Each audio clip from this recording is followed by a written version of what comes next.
বানাতে কতদিন লেগেছে, কোথায় কোথায় শুট হয়েছে? বেসিক্যালি আমাদের যে ফিল্ম হ্যামলকটা সেটা প্রি প্রোডাকশন শুরু হয়েছে গত বছর ডিসেম্বর মাস থেকে। তো আমাদের শ্যুট হয়েছে জানুয়ারি মাসের টোটাল 10 দিন লেগেছে আমাদের শ্যুটটা হতে, আর প্রি প্রোডাকশন টোটাল 1 মান্থের হয়েছে। আর পোস্ট যে প্রোডাকশনটা হয় আপনারা জানেন যে ভিএফএক্স, সাউন্ড রেকর্ডিং অ্যান্ড যেটা আমাদের বলি ডিআই, যেটা খুব জরুরি একটা সিনেমার ক্ষেত্রে, সেইগুলো করতে আমাদের টোটাল তিনটে মাস সময় লেগেছে, মানে 4 মাস 10 দিন টোটাল প্রজেক্টের সময়।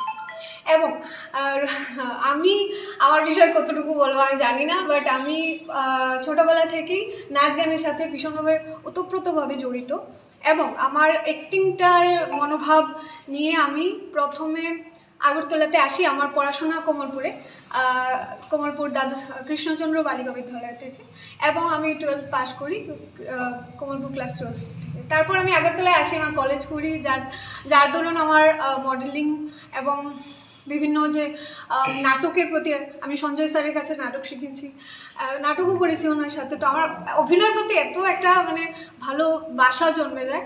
দেন আমি গেলাম বম্বেতে গেলাম। আমি ভাবলাম যে না, আমার বম্বেতে গিয়ে ট্রাই করা উচিত, এবং আমি গেলাম। প্রচুর স্ট্রাগল করতে হয়েছে।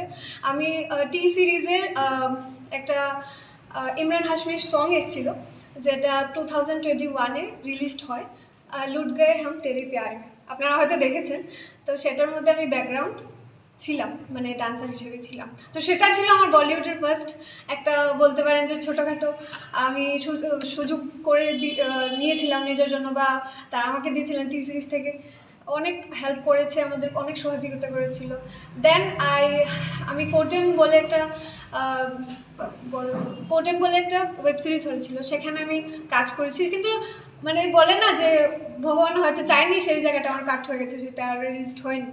দেন আমি হ্যামলক করেছি। তো টোটাল প্রসেসটাই খুব স্ট্রাগল ছিল। অনেকে ভাবতে পারেন আপনারা যে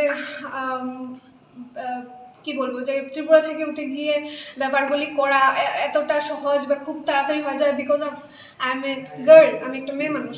না, সেই কথা না, অনেকে অনেকভাবে নেই। বাট আমি সম্পূর্ণভাবে মিথ্যা বলতে চাই সবাইকে, অ্যাকচুয়ালি জিনিসটা এরকম না। অনেক পরিশ্রম করতে হয়, অনেক সাহস রাখতে হয়, স্পেশালি মেয়েদের, কারণ ওদের কাছে অনেক নেগেটিভিটি আসে। মেয়েদের কাছে প্রচণ্ড বেশি নেগেটিভ জিনিস যেটা বলে অ্যাট্রাক্ট করে। তো আমি সবাইকে সেটাই বলতে চাই যে আমার হ্যামলক করাটা এত সহজের ছিল না। আমি অডিশন দিয়েছি, কাস্টিং অফিস গিয়ে আমি অডিশন দিয়েছি, এবং অডিশন থেকে প্রায় 3 মাস পরে আমার কল আসে। Then I got chance to. কোথায় কোথায়